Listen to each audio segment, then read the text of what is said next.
İlkokullar, ortaokullar ve liselerde 2019-2020 eğitim öğretim yılında seçilecek seçmeli dersler konusunda öğrenci velilerinin okula müracaatları liseler için 12 Şubat, ilkokul 4. sınıf ve ortaokullar için ise 19 Şubat'ta sona erecektir.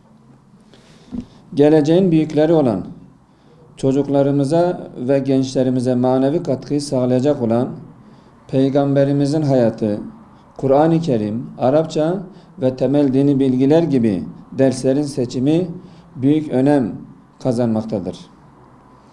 Gençlerimize köklü manevi değerlerin verilmesinde bu derslerin seçilmesi veliler için büyük bir fırsat olduğu kanaatindeyiz. Bu imkan ve fırsattan yararlanmak için tüm hassasiyet sahibi anne babaları duyarlı olmaya ve okullara gidip öğrenciler için manevi değerler niteliğindeki bu dersleri seçip dilekçe ile okul idarelerine teslim etmeye davet ediyoruz.